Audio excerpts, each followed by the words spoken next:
Le gouvernement du Mali et la Banque mondiale évaluent l'état de mise en œuvre des différents programmes et projets dans notre pays. Ce partenaire a injecté près de 360 milliards de francs CFA dans les secteurs clés de développement au Mali. Le cadre stratégique national de lutte contre le VIH et le sida version 2013-2017 est soumis aux experts pour validation. C'est à la faveur d'un atelier qui a débuté ce matin à Bamako. Environ 30% des écoles publiques au Mali ne disposent pas de latrines, un déficit qui pose un véritable problème de santé publique. La rédaction a consacré un dossier au sujet et c'est le grand format de cette édition. Nous sommes jeudi 22 novembre. Mesdames, Messieurs, bonsoir et bienvenue dans cette édition. Le secrétaire d'État des Affaires étrangères et de la coopération d'Espagne était ce matin à Bamako. Il est venu s'enquérir de l'évolution de la situation au Mali. Gonzalo de Bento a eu une séance de travail avec son homologue malien, Thiaman Hubert Koulibaly, avant d'être reçu en audience par le président de la République par intérim. Le point, c'est avec Ibrahima Traoré.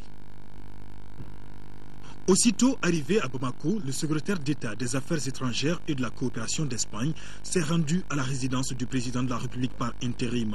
Gonzalo de Bento Segades est venu témoigner la solidarité de son pays au peuple malien.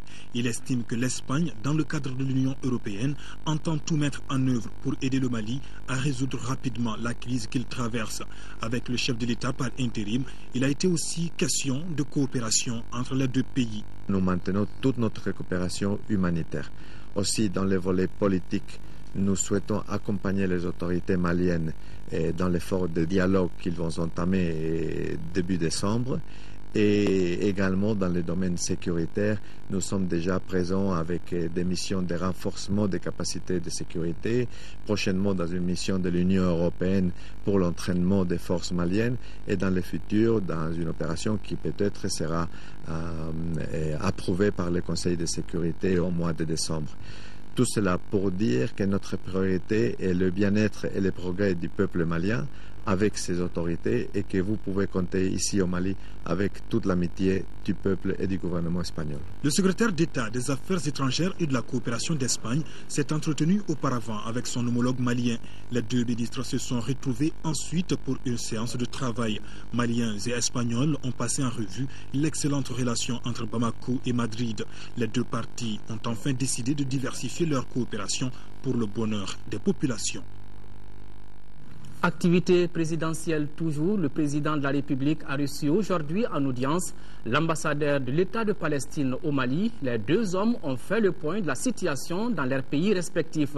Abderrahim Ahmed Abouraba, à sa sortie d'audience, est interrogé par Aïssata Ibrahim Maïga.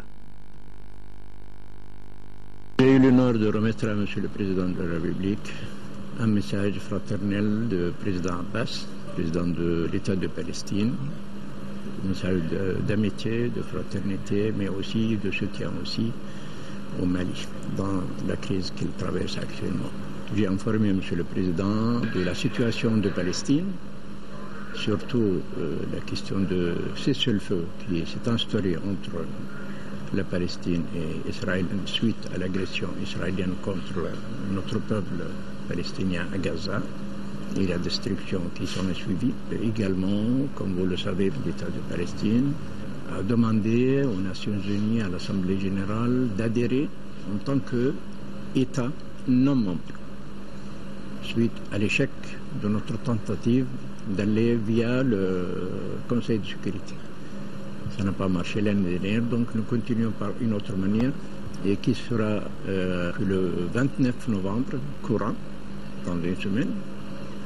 Il y aura le vote à l'Assemblée générale des Nations Unies pour l'obtention de ce statut qui va améliorer notre condition aux Nations Unies en tant qu'observateur, mais d'aller à un État non membre. Le Mali est l'un des premiers pays qui a reconnu l'État de Palestine depuis 15 novembre 1988.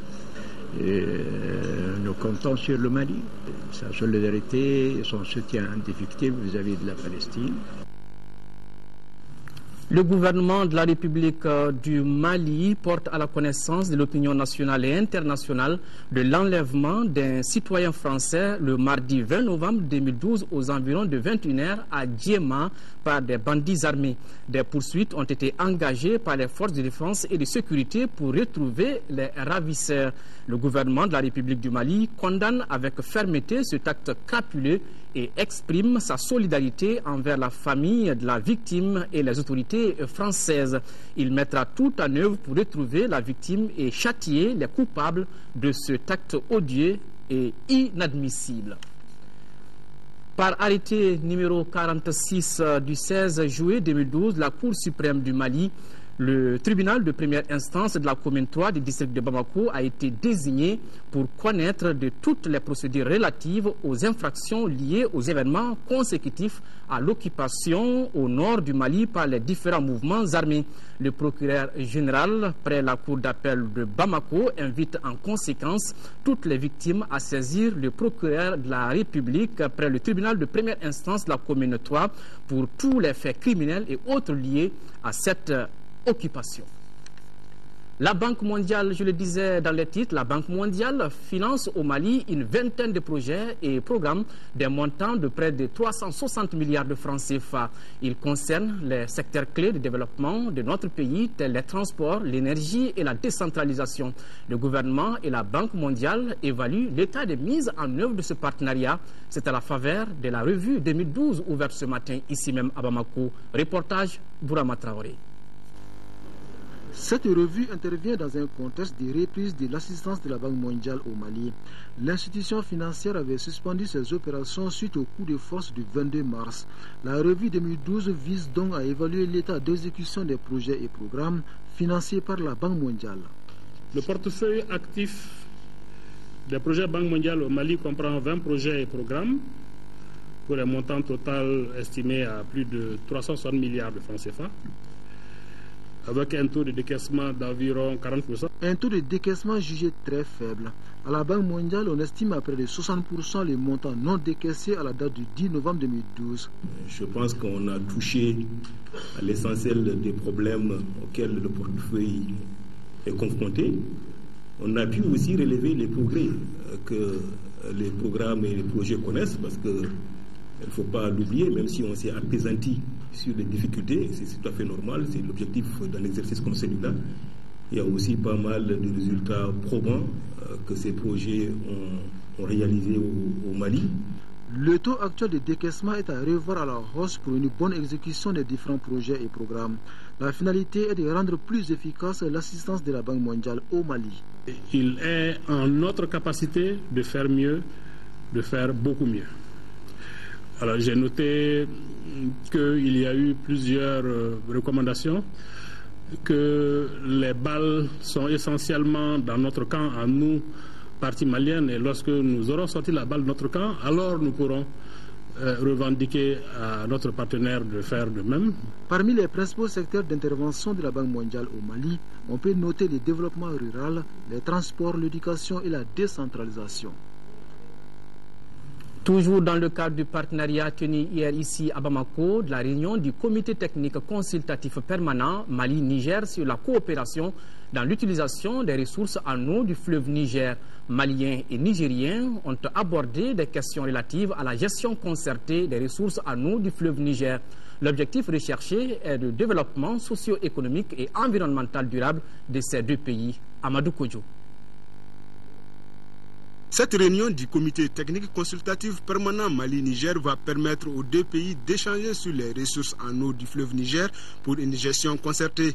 Deuxième du genre depuis sa création en juillet 1988, Maliens et Nigériens sont aussi appelés au cours de cette rencontre à examiner la situation de la campagne agricole 2012-2013 dans notre pays.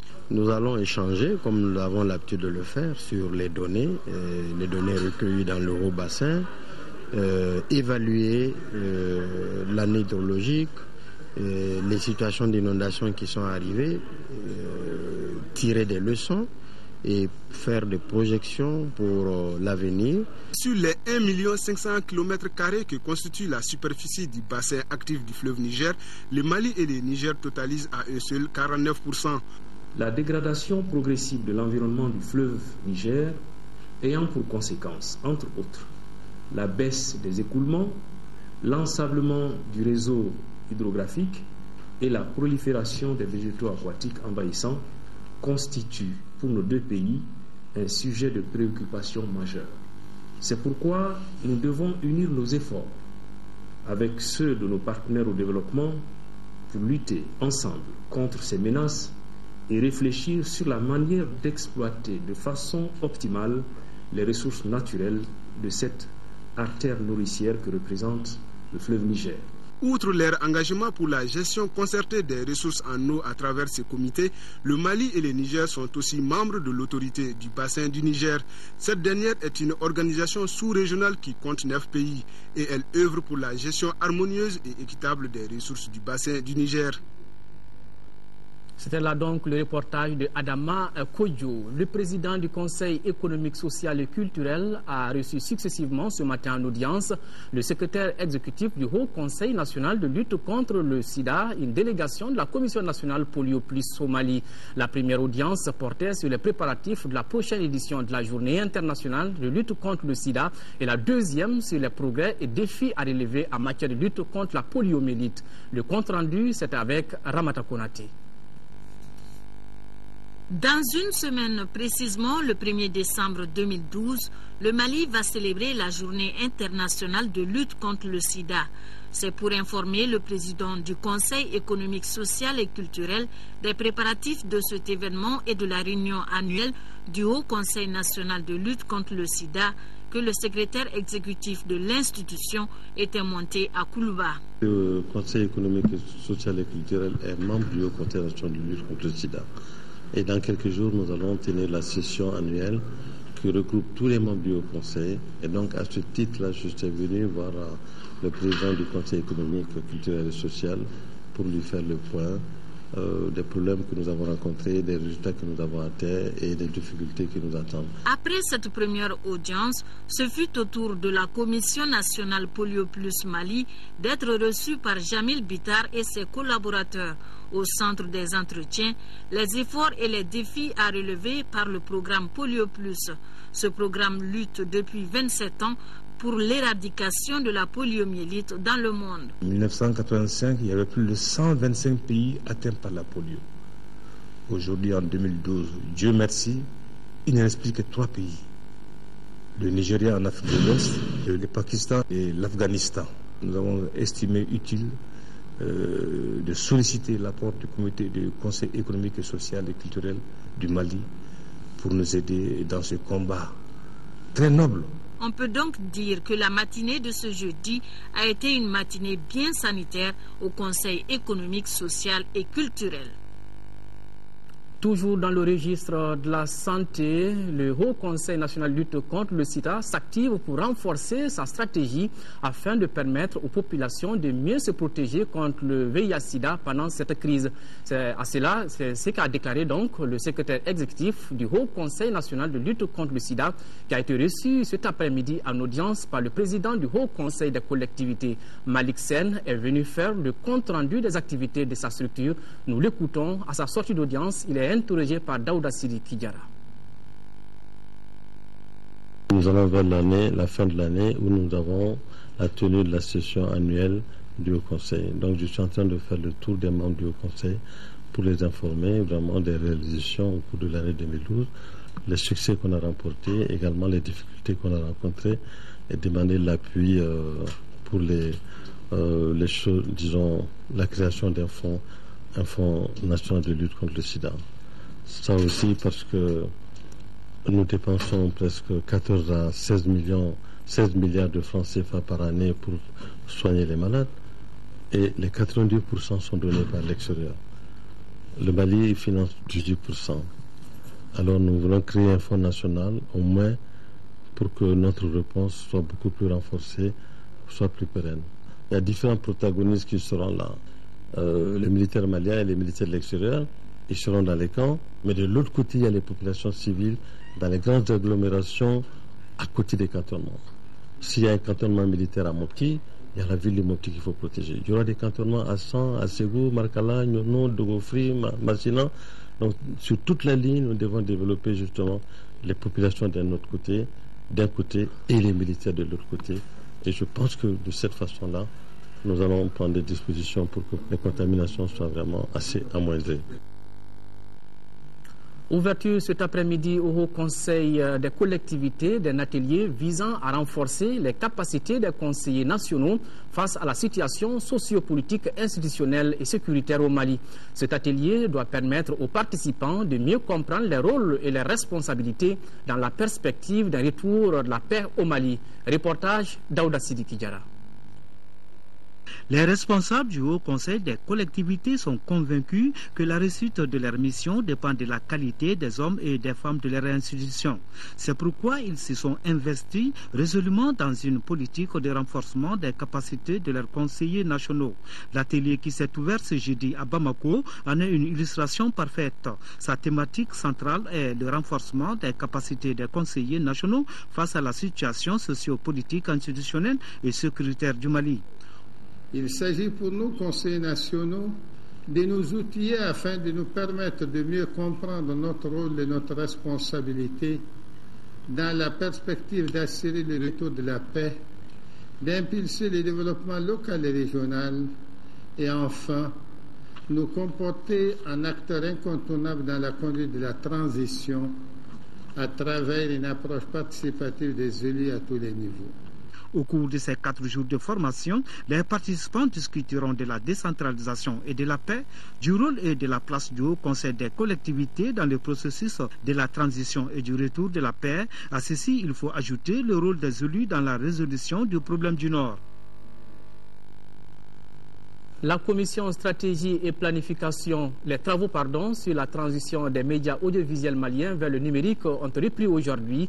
La commission stratégie et planification pour la transition de la radio-analogie terrestre vers le numérique a planché sur les mesures visant à la concrétisation de ce projet crucial, la primature, les départements de la communication et des nouvelles technologies. Pour la réussite de ce basculement vers le numérique au Mali, tous les acteurs ont souhaité la création d'un organe de régulation audiovisuelle indépendant. Les détails avec cette rencontre donc de Abouakar Maïga. Après une longue récréation, le Mali relance ses travaux de basculement vers le numérique. Les membres de la commission stratégie et planification du Comité national de transition vers le numérique se concertent sur les résolutions de la réunion ministérielle de l'UEMOA tenue récemment à Ouaga. Ils ont aussi débattu du projet de chronogramme national avec la feuille de route communautaire et les nouveaux plannings de travail des 3 groupes d'experts réfléchissant sur les projets. Les délais sont très courts. Pratiquement tout doit être fait maintenant l'année 2013. Et les textes qui vont régir le nouveau espace audiovisuel et les choix technologiques pour les normes qui sont adoptées au niveau communautaire et les contenus, parce que la transition c'est pour créer de nouvelles chaînes, de nouveaux contenus et surtout le nouvel organe de régulation qui va réguler tout ça. La création de cet organe de régulation audiovisuelle indépendant semble indispensable aux yeux de la majorité des membres de cette commission. Cette structure devra contribuer à résoudre les problèmes liés à l'autorisation de diffusion et à la distribution des fréquences aux différentes radios et chaînes de télévision publiques et privées. Nous sommes obligés d'aller vite. Nous avons déjà mis en place une commission. Il y a une étude qui est en cours. Les conclusions seront déposées en décembre. On va se réunir, toutes les parties vont se réunir.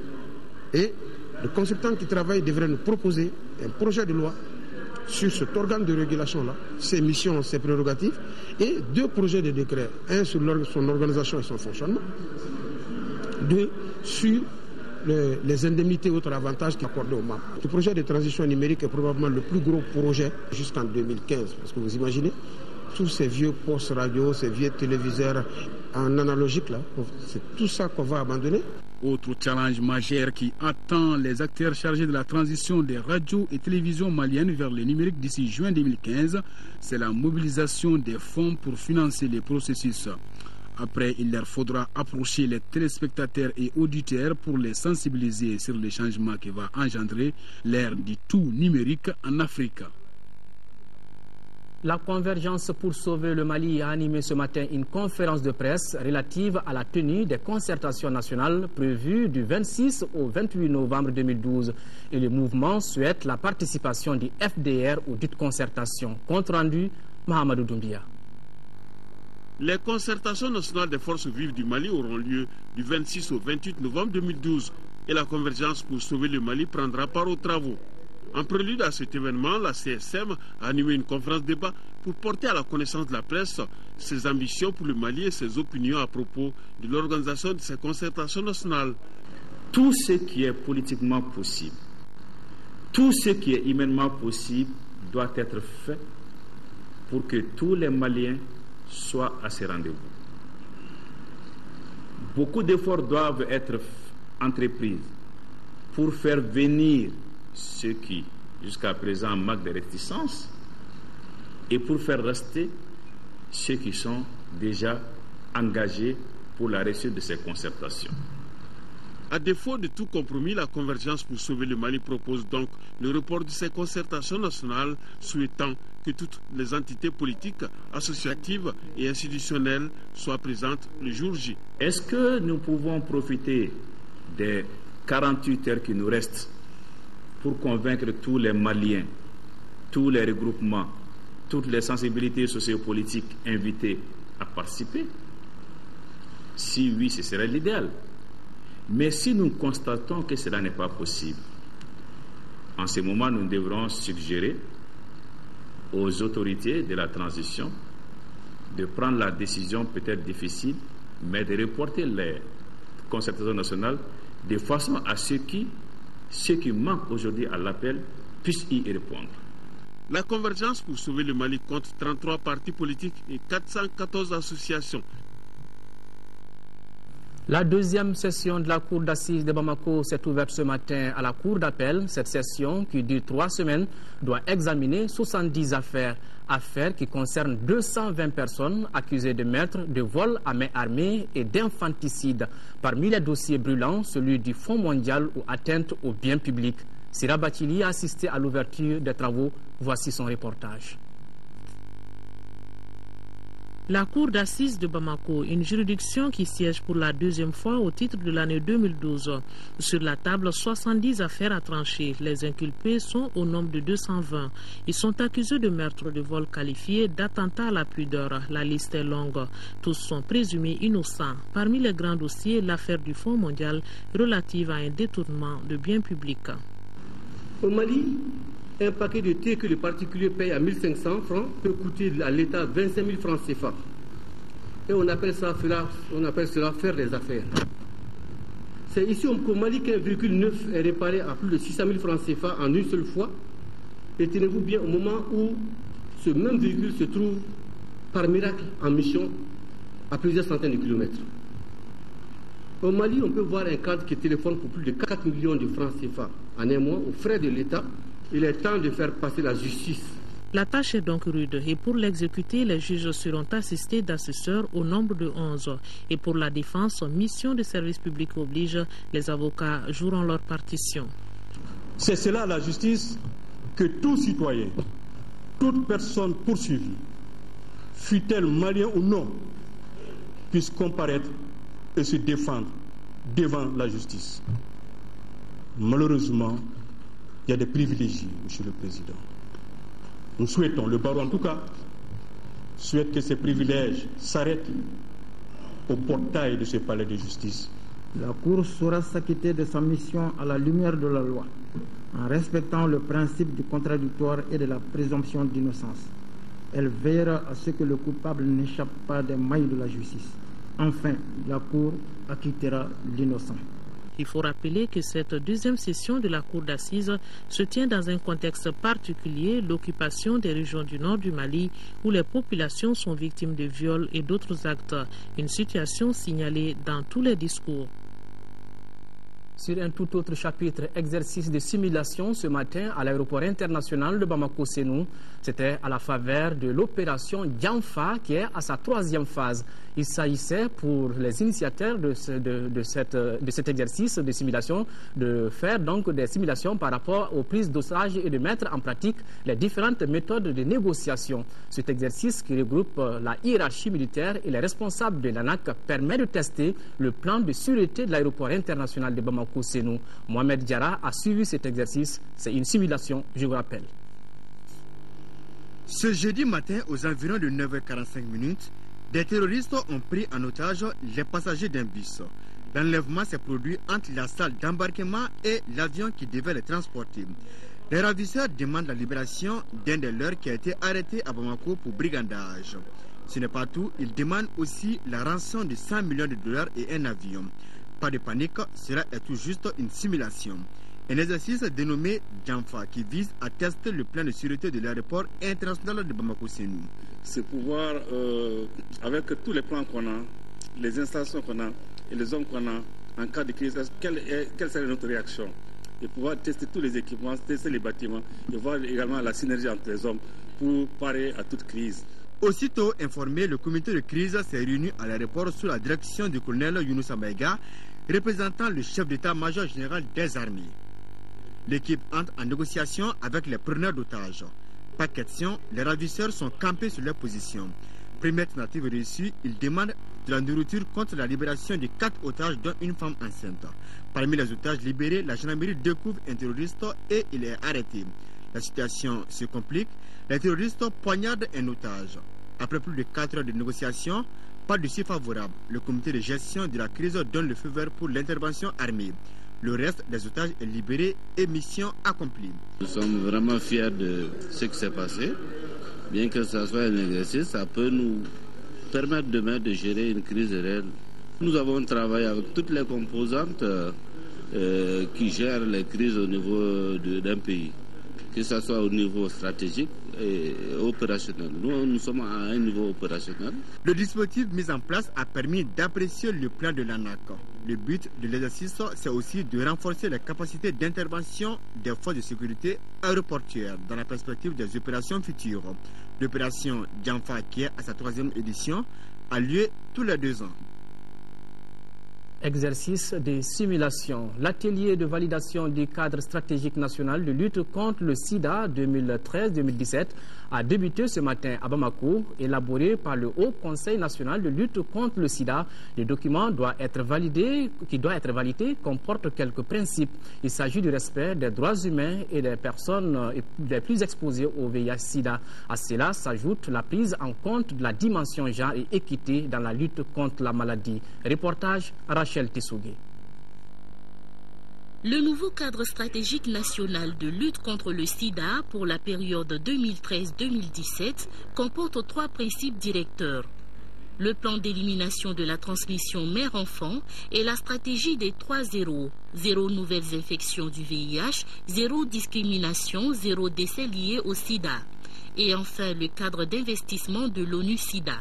Ce plan stratégique, comme vous le savez tous, il est soutenu par des principes qui nous sont très chers à tous, c'est-à-dire les droits de l'homme, l'égalité des sexes, l'inclusion, la responsabilité, la valeur de l'argent et la pérennisation. Malgré la crise actuelle que traverse notre pays, la problématique du VIH-Sida ne doit pas être oubliée. Le sida est un combat en soi. Le sida est un combat de tous les jours.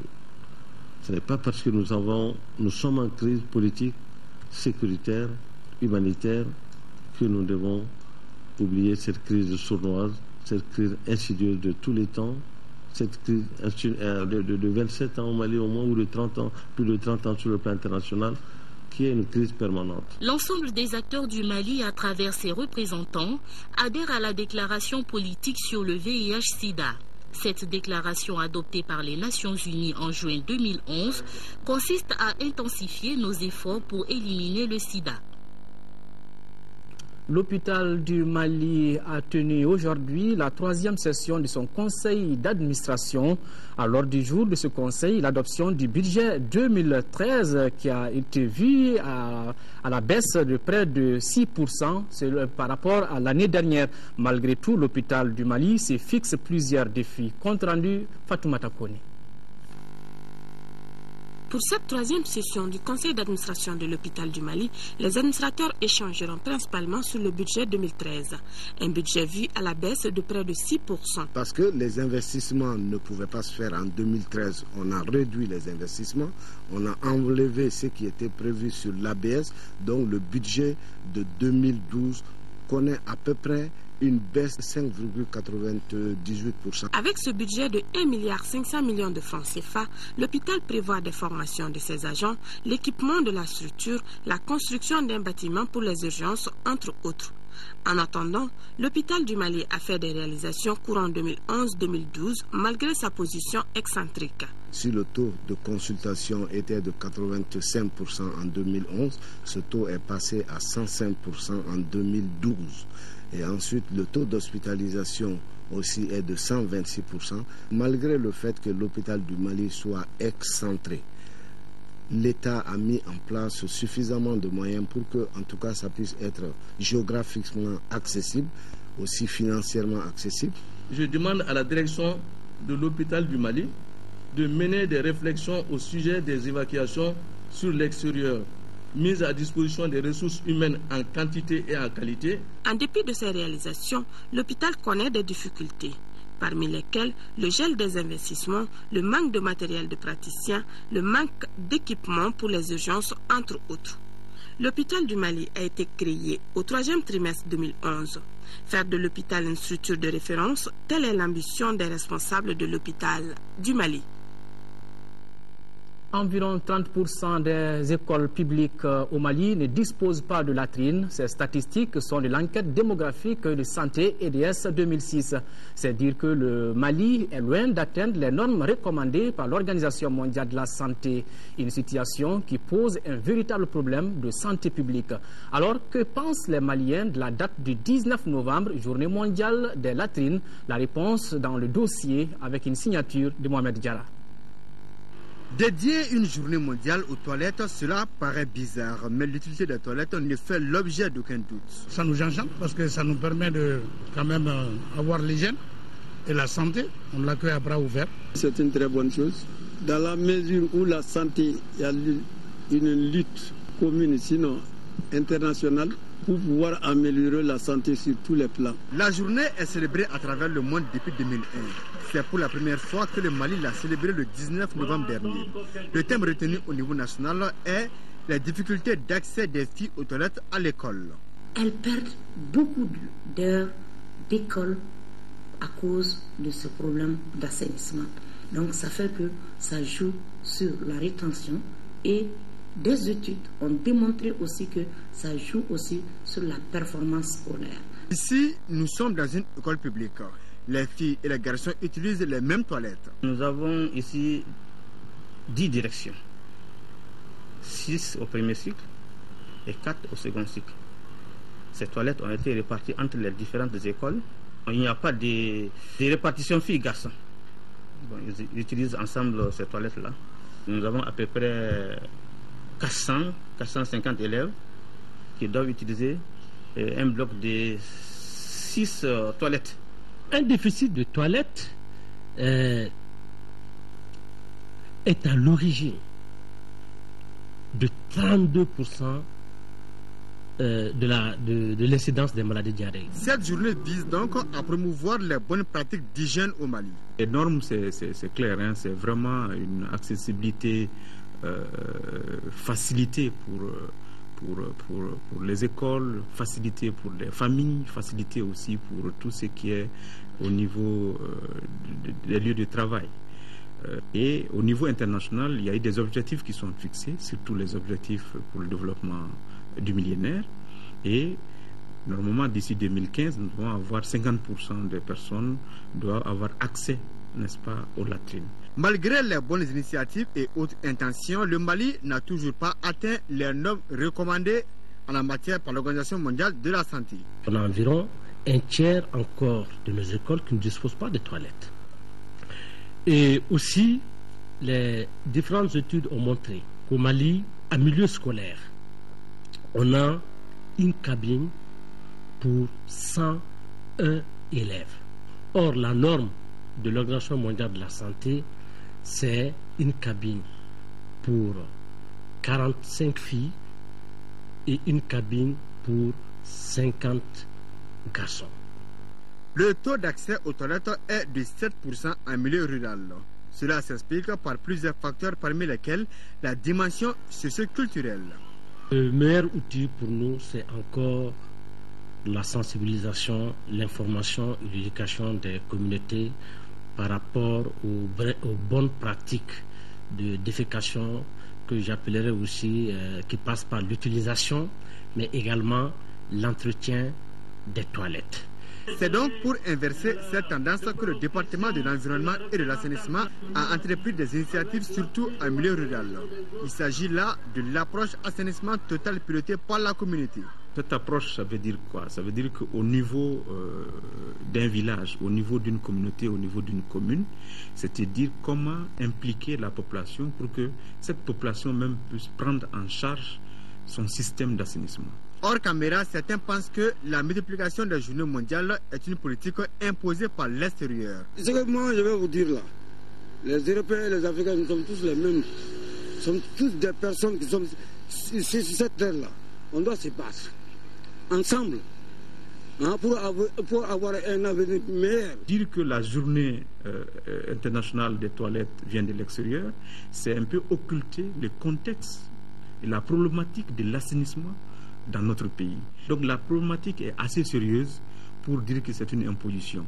Et même si c'est une imposition, je pense qu'il faudrait voir comment le contextualiser chez nous pour voir ce qui est bon et ce qui est mauvais. Aujourd'hui, je suis convaincu qu'il y a des progrès, même si on n'a pas atteint les résultats escomptés. En tout cas, la santé n'a pas de prix, mais chacun a sa manière de voir.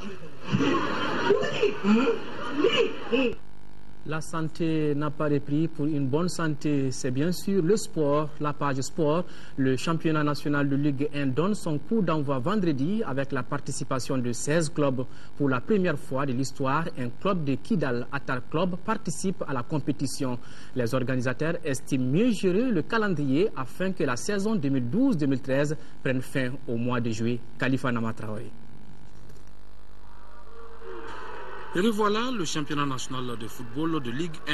Comme la saison dernière, l'exercice 2012-2013 se jouera avec 16 clubs, soit 30 journées et 240 matchs. Une expérience, au dire des responsables de la Fédération malienne de football, qui s'est avérée bénéfique pour le niveau du football malien. Avec 16 équipes, nous avons eu beaucoup plus de matchs, donc nos clubs ont eu beaucoup plus de compétitions. Ce qui naturellement a permis de relever sensiblement le niveau de nos clubs.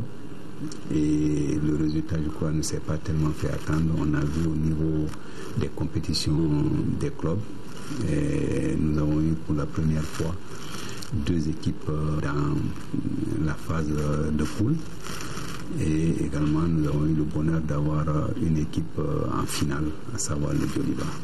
En 31 ans d'existence et 28 éditions, le championnat national a connu bien des mutations, avec d'abord la phase interligue, ensuite le top 12, soit une compétition entre les meilleurs clubs du pays.